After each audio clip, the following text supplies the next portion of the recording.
Hey everybody, welcome to What the Flicks Countdown to Christmas. Yes, we know that's what the Hallmark Channel calls theirs, but not enough people knew what Advent was. Anyway, Ben Mankiewicz, Alonso, Duralde. It's 2017, not sure when you'll be watching this, but right now we are celebrating the 70th anniversary of Miracle on 34th Street, and it's one of the 25 films we're talking about this month, many of which are featured in my book, Have Yourself a Movie Little Christmas, now available on Amazon. Take a look at Miracle on 34th Street. Well, young lady, and what's your name? I'm sorry, she doesn't speak English. She's Dutch. She just came over. She's been living in an orphan's home in Rotterdam ever since, well, we've adopted her. I told her you wouldn't be able to speak to her, but when she saw you in the parade yesterday, she said you were Santa Claus, as she calls you, and you could talk to her. Well, I didn't know what to do. Hallo, ik ben blij dat je gekomen bent. Oh, ben Sinterklaas. Ja, jazeker. Ik wist het wel. Ik was zeker dat u het zou begrijpen. Natuurlijk. Zeg maar wat je zou willen hebben van Sinterklaas. So, you know, Alonso, you mentioned you don't know when people are watching this with the net neutrality changes. If they're trying to watch this in 2019, it's just never, it won't upload. That's right. This is true, yeah. You had to put extra coins in the box by your computer. Download, yeah. This is the 70th anniversary for Miracle on 34th Street, which I always think, as I'm sure, well, I'm not sure many people do, people in the classic movie world, I always think is from 1934. Always. Yeah, I always want to say it. You see, right. And every time I see it, I'm like, this looks great for 1934. Like, I'm really so modern. Right, totally. Yeah.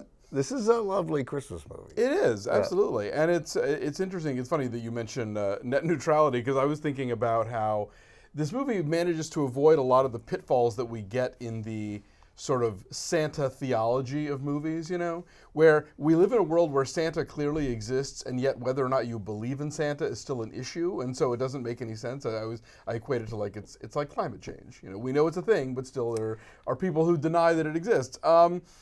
This one at least gives you the out of maybe he is Kris Kringle, maybe he isn't Kris Kringle, maybe he just behaves in the way that Santa would behave, so it doesn't matter ultimately whether or not it's true. So whether or not you believe in Santa, you can come out of this movie and still feel good about what you've seen. Yeah, totally. I mean, you know, I'm too rational to believe that even in this there's any dispute over, no, this is a guy who lived in an old folks home but has this sort of magical ability to touch people. Right. So why mess with it? Like, that's the whole point. And he's, I even think he dropped by the house and leaves the cane at the end, right? He set him on the route, right? He knows. No, he's on it. Yeah, he's on it. He's a smart dude. I'll tell you, my favorite scene in this movie, because it makes me tear up every time, is the Dutch girl. Oh, yeah. The Dutch girl, which, and I wasn't until researching the book that I found out, because they don't subtitle it, but what he tells her, he asks her what she wants for Christmas, and she says that she's so happy to have a new home that she doesn't want anything else. Oh, that's nice, right? So it's a little post-war. Yeah. Right. So she's a refugee. It's a lovely little moment. Yeah, and it's a nice moment because Natalie Wood recognizes the significance of that moment, too, and even though obviously she doesn't know what she's saying, but that's the... So, yeah, look, it's nice all the way through. There's the great flub for presidential historians in the movie. Go on. So when I think it's not when he's with the psychiatrist, I think he's talking to he's early on when Maureen O'Hara is trying to out him, right? You know, she's like, "Come on, just tell my daughter who you are." And then he says, "Oh, I've been through these psychological tests before." And he says, you know, they'll ask me, and I'll tell him who the 6th vice president of the United States was. And Maureen O'Hara's like, well, I don't know who that is. And she goes, it's Daniel D. Tompkins. He was who was the vice president for John Quincy Adams, and it was Daniel D. Tompkins. I'll wager he doesn't do that, right? And she's like, well, it wasn't Daniel D. Tompkins. Daniel D. Tompkins was the 6th vice president. John Quincy Adams was the 6th president, but they don't match up. Interesting. He was the vice president under James Monroe, as everyone knows. John C. Calhoun. Of course. Right. That leapt right out at me when I saw totally.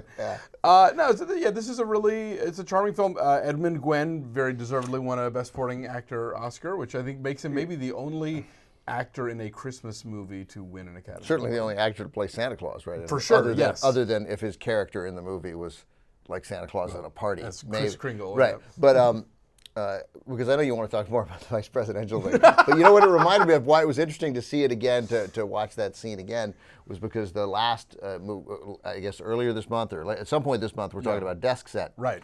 And so I imagined, for this, somebody's writing this movie, and There's a department. They called research. It's like, who was John Quincy Adams vice president? They're like, sixth president. This guy, Daniel D. Tugg. They thought they had it. See, if it had been Katharine Hepburn's character, she would have seen that one coming. She'd have figured it out. She's like, a lot of people think, but actually, it turns out, I think Natalie Wood kind of got a bad rap for her young performances. I think like the Hasty Pudding Club gave her like a worst actress trophy at some point during her career. Oh, for this? No, not for this, but just like for her later performances as a young actress, like teen and or young adult actress. But I think she's dynamite in this movie. Yeah. She's everything she's supposed to be. And I mean, I love Mara Wilson in the '94 version. She and Richard Attenborough, I think, are the highlights of that one. I don't think I've seen the '94 version.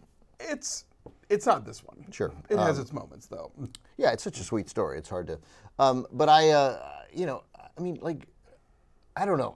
If I'd been... I get the idea of the Hasty Pudding Awards, but I'd have been like, hey, man, look, she succeeded in doing what no one else could do. Almost no one else could do. I mean, Elizabeth Taylor's a pretty short list, right? True, transitioning really. So yeah, I got whatever. It's not perfect every step of the way, but it's a. But yes, she's certainly incredibly delightful here. Yeah, and interestingly, the Catholic Legion of Decency gave this movie a morally objectionable rating because she's divorced. Right. Because Maureen O'Hara's character is divorced, and the movie doesn't judge her for that. Doesn't judge her for it. In fact, she's a sympathetic character for being divorced, and then she finds, she marries again. Exactly. Yeah, and she kisses John Payne, for crying out loud. They're not even married. Harlots. Outrageous. They kissed hard, too. Also, at the beginning of the movie, you are seeing the actual 1946 Macy's Day Thanksgiving parade. Right. Edmund Gwenn was the Santa in that year's parade. Yeah, so they could incorporate that footage. This is nice. This gives you a sense that, and I don't know that this is true, but you sense that it's true, that there was a real Macy's Gimbals battle. At the time, no, that was a real thing. And in fact, because of the success of this movie, Macy's started installing what they called Kris Kringles, like women at the stores who would actually send people to a rival if the prices were better. Oh, really? Yeah, it sort of spawned this sort of real life version of what they do in the movie. My favorite line: imagine making a child take something he doesn't want just because he bought too many of the wrong toys. Oh. But it's good. As a father in 21st century America, the thing I'm most worried about, I suppose I now have to put nuclear annihilation back on the list. Yeah, it's an oldie but a goodie. And growing up in an indecent world, right? But when we talk about, whether Democrats need to be more progressive and has the right, well, I think they have, the right lost its way, and that there's no meaningful right wing anymore. They're all sort of radical. None of this matters. Who won were the consumerists, right? That won. That has taken hold. That wins no matter who's in charge. And we have this overwhelming desire, and it's part of me too, I want that. This sweater's too old. I got to get that new one. I got to buy new jeans. I got to buy, but I'm totally worried about my daughter growing up in this thing where you have to have a new toy. I mean, you look at these old movies. What I always use as an example is totally like every poor kid in every old movie has one pair of shoes, and one toy. It's made of wood, and they play with it every day, and they're very happy. The rocking horse. Totally. They have a rocking horse, and that's it. Maybe they have if they're really lucky and really rich, they have a rocking horse and a doll. Right. And that's like that kid has got everything you possibly ever want. He's got it. Right. He's made. This movie also has a very cool bench of character actors. This was Thelma Ritter's first movie. Right. And William Frawley. Yep. Porter Hall, who plays the store psychologist. Turned up in a lot of stuff. He's in Double Indemnity and Going My Way, and his name is actually used for a character in Beyond the Valley of the Dolls. Is that right? Yeah, it's kind of like a little movie inside movie 20th Century Fox joke. And then, of course, what's interesting also about this movie is the notion of a Christmas movie, the way we think of them now, didn't quite exist yet, because Daryl Zanuck did not release this movie at the end of the year because he didn't think enough people went. Yeah, he didn't think enough people went to the movies at Christmas time, so they released it in the summer. And if you watch the trailer, I think it's on YouTube. It's crazy because it's all these Fox contract players running into each other on the lot. Like, oh, have you seen this movie? It's a hilarious comedy. Oh, it's a sweet romance. Oh, it's a moving drama. Nobody mentions Christmas. Nobody mentions Santa Claus. It's just like they just tried to sell this thing in a very mystery way. Because there was no data. They're just guessing. And Yeah. I'm sure Zanuck thought it's Christmas. People are home with their families. They won't go to the movies. Like that's they didn't think beyond that.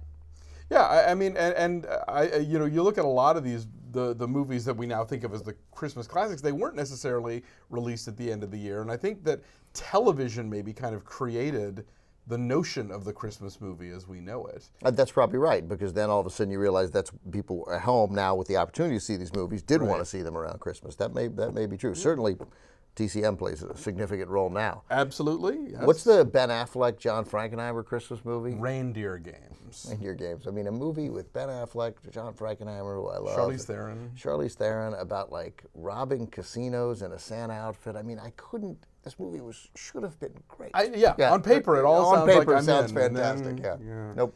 All right. Thank you for watching. Check back with us every day until Christmas for more. Happy holidays.